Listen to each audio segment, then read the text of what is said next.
اور ایک دوسری بات، میرے نبی نے کہا لا سمرۃ بعد العشاء، عشاء کے بعد کوئی گفتگو نہیں، کوئی میٹنگ نہیں، جلدی سو، تہجد میں اٹھو۔ جو اسٹیم سیلز ہیں انسان کے 18 کروڑ جو اس کی باڈی کو ریپیئر کرتے ہیں، وہ 10 بجے تک سو جائے تو کھل کے کام کرتے ہیں، ورنہ نہیں کرتے۔ اب 12 بجے تک کلینک چلاتے رہیں تو آپ کا اپنا تو کباڑا ہو جائے گا، بچوں کے مقدر میں پتہ نہیں ہے کہ نہیں ہے۔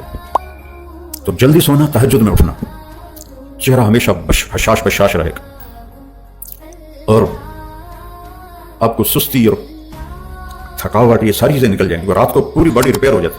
10 سے 4 بجے تک سو جائیں، پھر کوئی کیپسول کوئی گولی کچھ کام نہیں آتی۔ اب جب ہم اللہ کے سسٹم کو الٹا کر دیتے ہیں تو وہ میڈیسن سے کیسے سیدھا ہوگا؟ اب یہ سارے فیصل آباد کے تاجر ساری رات جاگتے ہیں، صبح سوتے ہیں۔ ہماری نسل سر رات یہ موبائل دیکھتی ہے، صبح سوتے ہیں۔ پرسوں میں اپنی ایکو کرانے گیا تھا FIC، تو وہ کارڈیالوجسٹ بتا رہا تھا 20 سال کے 25 سال کے بچے ہارٹ اٹیک سے آ رہے ہیں۔ 20-25 سال کی عمر میں بھی ہارٹ اٹیک کبھی کس کو؟ تو سیکھیں نبی کی زندگی، دن رات کیسے گزارنا ہے، کھانا کیا ہے، کیا نہیں کھانا ہے، کب کھانا چھوڑ دینا ہے۔ روزے اللہ نے کیوں رکھے ہیں؟ پورے جسم کو صاف کرنے کے لیے۔ اس کے بعد آ گئی روح۔